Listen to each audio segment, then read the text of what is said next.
guys, my name is Joe. Welcome back to the channel. If you're new, hit that subscribe button down below and join the family because we're going on the hunt to find the perfect car that we'll build together.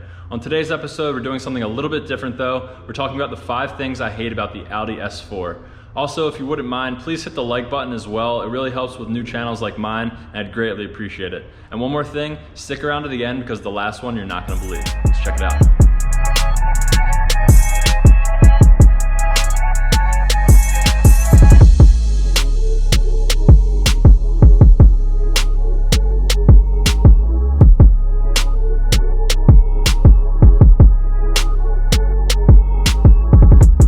So first, some specs on the car before I go into the 5 things that I don't like about it. First, it's a 2018 Audi B9 S4. It's got 354 horsepower, 369 pound-feet of torque.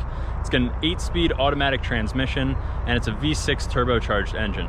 So compared to the last generation, the B8.5, and the B8 in general, it actually had 333 horsepower, and it was a supercharged V6 engine, bumping it up in this generation. But the one thing that I didn't have in the older car, the B8.5, was the handling. So if you check it out right here, it's got the red brake calipers on there right here, and it also has the adaptive suspension and the differential. So significantly better handling on this car, more power, but there's 5 things that I don't like about it. So let's check them out right now.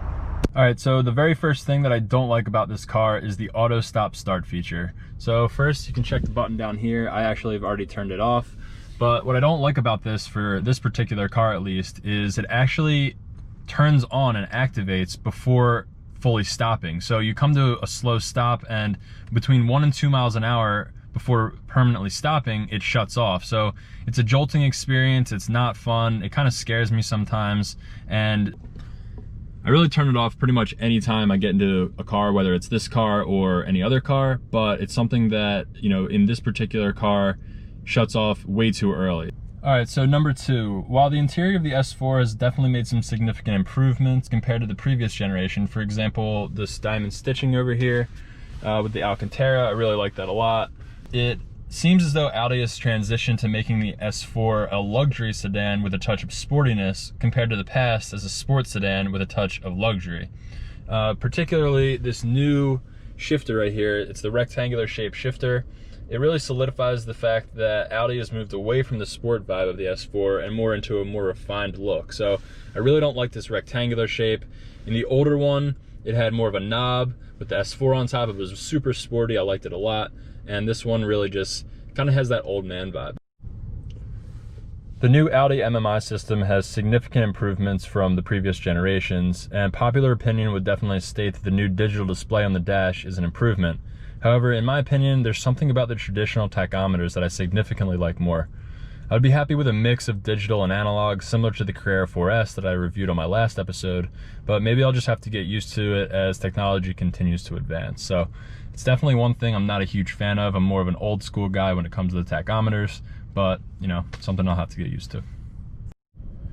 So as mentioned before, the new B9 S4 puts out 354 horsepower in this new model with the turbo V6. However, in my opinion, even with less horsepower, the supercharged V6 in the last generation, B8.5, was way more fun to drive. The sound of the supercharger whine was way more apparent, and it seemed more fitting with the car. The sounds that are now artificially pumped into the cabin do the trick, but definitely had me wanting more, and just to go back to that old supercharged V6.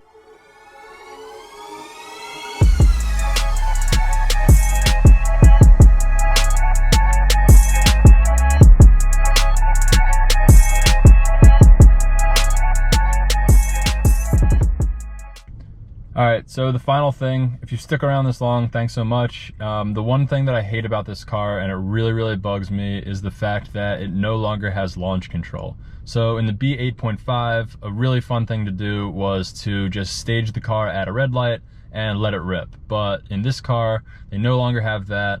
I'm assuming it's having to do with the transmission that they've used, but you used to be able to hit the brake and the gas.